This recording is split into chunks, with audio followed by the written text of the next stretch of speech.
Este contenido es una producción de More God Foundation. Suscríbete, síguenos y encuéntranos en todas nuestras redes sociales.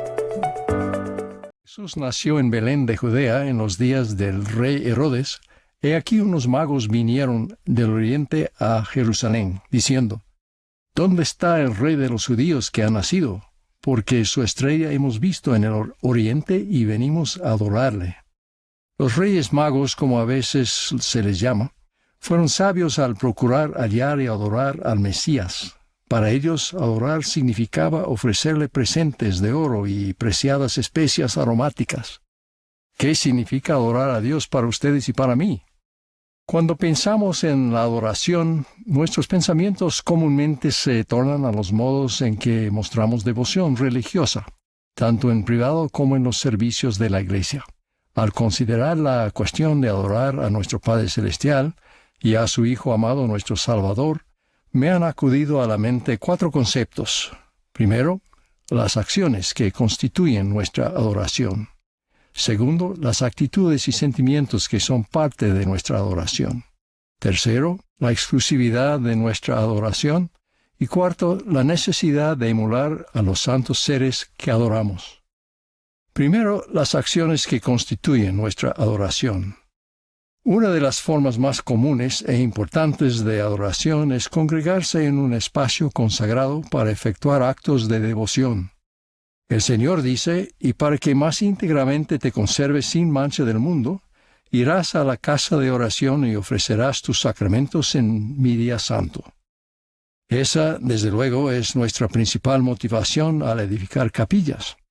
Pero si es necesario, un espacio no dedicado será suficiente si podemos investirlo de algún grado de santidad. Lo más importante es lo que hacemos cuando nos congregamos en el día del Señor. Desde luego, nos vestimos lo mejor que podamos de acuerdo con nuestros medios, no de forma extravagante, sino modesta, de un modo que indique nuestro respeto y reverencia por la deidad. De igual manera, nuestra conducta es reverente y respetuosa. Adoramos al unirnos en oración, adoramos al cantar himnos, adoramos al instruirnos y aprender unos de otros. Jesús dice: recuerda que en el día del Señor, ofrecerás tus ofrendas y tus sacramentos al Altísimo, confesando tus pecados a tus hermanos y ante el Señor. No nos reunimos para entretener ni para que se nos entretenga, como por ejemplo por medio de una banda musical, sino para recordarlo a Él y ser más perfectamente instruidos en su Evangelio. En la conferencia general más reciente, el elder Patrick Kieran nos recordó que no nos reunimos en el día de reposo simplemente para asistir a la reunión sacramental y marcarlo en una lista. Nos reunimos para adorar. Existe una diferencia significativa entre las dos cosas.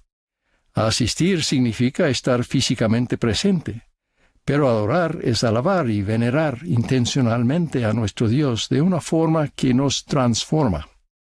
Dedicar nuestros días de reposo al Señor y sus propósitos es en sí mismo un acto de adoración. Hace algunos años, el entonces elder Russell M. Nelson observó: ¿cómo santificamos el día de reposo? En mi juventud estudiaba las listas que otras personas habían recopilado de lo que se podía y lo que no se podía hacer en el día de reposo. No fue sino hasta más adelante que aprendí de las Escrituras que mi conducta y mi actitud en el día de reposo constituían una señal entre mi Padre Celestial y yo. Con ese entendimiento ya no necesité más listas de lo que se podía y no se podía hacer. Cuando tenía que tomar una decisión en cuanto a si una actividad era o no era apropiada para el día de reposo, simplemente me preguntaba a mí mismo: ¿qué señal quiero darle a Dios? La adoración en el día del Señor está marcada por un énfasis particular en el gran sacrificio expiatorio de Jesucristo. Celebramos apropiada y especialmente su resurrección en la Pascua, pero también cada semana, al participar de los emblemas sacramentales de su expiación, incluyendo su resurrección. Para la persona contrita, tomar la Santa Cena es el acto central de la adoración del día de reposo. Adorar juntos como el cuerpo de Cristo tiene poder y beneficios singulares al enseñarnos, servirnos y sostenernos unos a otros. Como comunidad de santos nos fortalecemos unos a otros en la adoración y en la fe. Aún así, no podemos olvidar los actos diarios de adoración en los que participamos individualmente y en el hogar. El Salvador nos recuerda: sin embargo, tus votos se ofrecerán en rectitud todos los días y a todo tiempo. Un hermano observó sabiamente: no imagino ninguna forma más profunda de adorar a Dios que recibir a sus pequeñitos en nuestra vida y cuidarlos y enseñarles el plan que Él tiene para ellos. Alma y Amulek enseñaron a los soramitas, a quienes se les habían prohibido entrar en sus sinagogas, que adoraran a Dios no solo una vez por semana, sino siempre, y en cualquier lugar en que estuvieres. Hablaron sobre la oración como modo de adoración. Debéis derramar vuestra alma en vuestros aposentos, en vuestros sitios secretos y en vuestros yermos. Sí, cuando no estéis clamando al Señor, dejad que rebosen vuestros corazones entregados continuamente en oración a Él. También hablaron de escudriñar las Escrituras, de dar testimonio de Cristo, de los actos y del servicio caritativos, de recibir al Espíritu Santo y de vivir cada día en acción de gracias. Consideren esa idea, vivir cada día en acción de gracias. Aquello hace referencia a mi segundo concepto, las actitudes y los sentimientos inherentes en la adoración. Sentir y expresar gratitud a Dios es, de hecho, lo que infunde a la adoración un sentido de gozosa renovación en lugar de verla solo como un deber más. La verdadera adoración significa amar a Dios y someter a Él nuestra voluntad, que es la dádiva más preciada que podemos ofrecer. Cuando se le preguntó cuál era el primer mandamiento de toda la ley, Jesús replicó: amarás al Señor tu Dios con todo tu corazón y con toda tu alma y con toda tu mente. Además, lo llamó el grande mandamiento. Esa fue la norma personal de Jesús de adoración del Padre. Su vida y su sacrificio expiatorio fueron dedicados a la gloria del Padre. Recordamos conmovidos el desgarrador ruego de Jesús en medio de un sufrimiento y una angustia inimaginables. Padre mío, si es posible, pase de mí esta copa. Pero también sus palabras sumisas: pero no sea como yo quiero, sino como tú. La adoración es esforzarse por seguir ese ejemplo perfecto. No lograremos la perfección en este curso de la noche a la mañana. Pero si cada día le ofrecemos a Él como sacrificio un corazón quebrantado y un espíritu contrito, Él nos bautizará de nuevo con su espíritu y nos llenará de su gracia. Tercero, la exclusividad de nuestra adoración.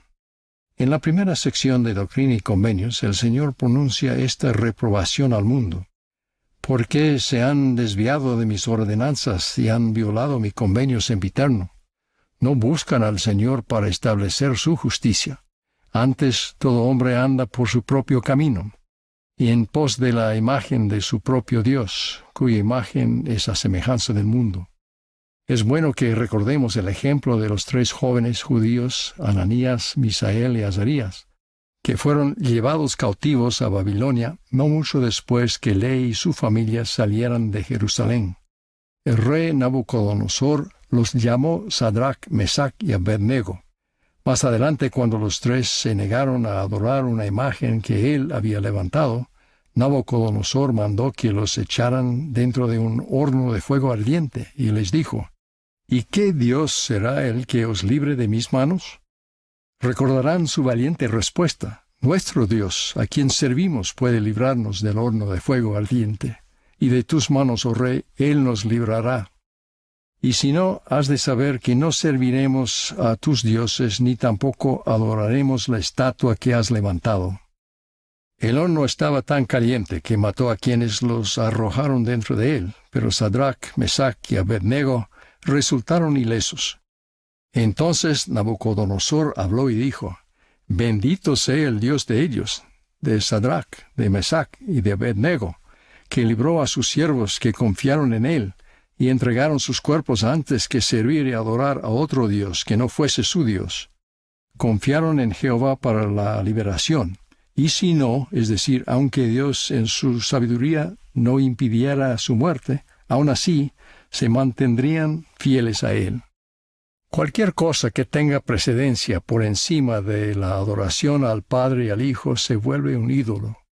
Quienes rechazan a Dios como la fuente de la verdad o repudian toda responsabilidad ante Él, en efecto lo sustituyen y se erigen a sí mismos como su propio Dios.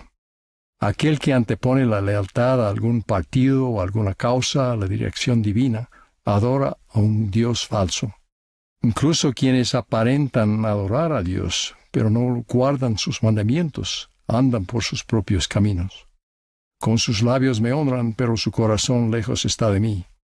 El objeto de nuestra adoración es exclusivamente el único Dios verdadero, y Jesucristo a quien Él ha enviado. Finalmente, la necesidad de emular al Padre y al Hijo.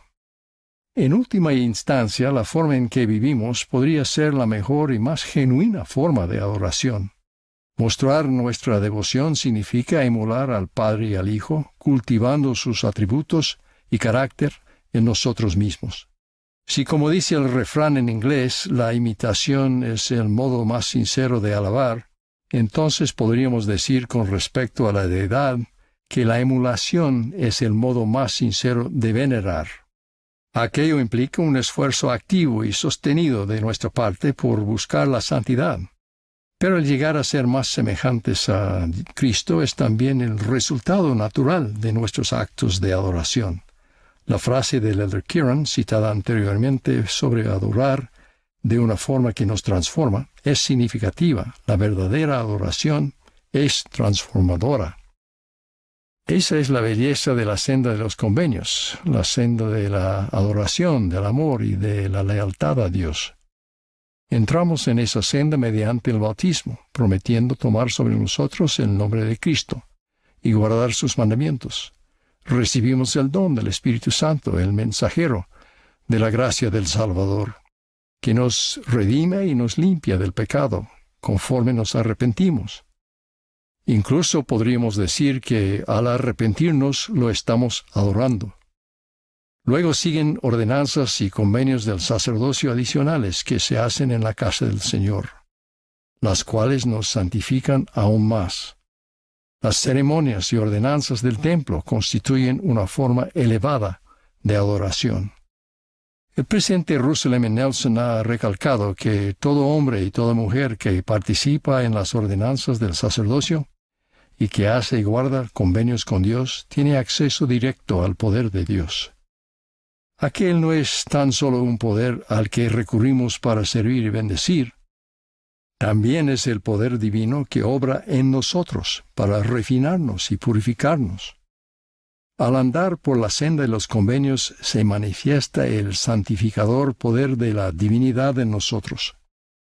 Ruego que seamos determinados al adorar a nuestro Padre Celestial y a nuestro Redentor, Jesucristo, individualmente, en familia y juntos, como el cuerpo de Cristo. Ruego que entreguemos el corazón a Dios y procuremos su gloria, que no tengamos dioses ajenos delante de Él, y que como discípulos de Jesucristo emulemos su carácter en nuestra propia vida. Testifico que conforme lo hagamos, experimentaremos el gozo de la adoración. En el nombre de Jesucristo. Amén.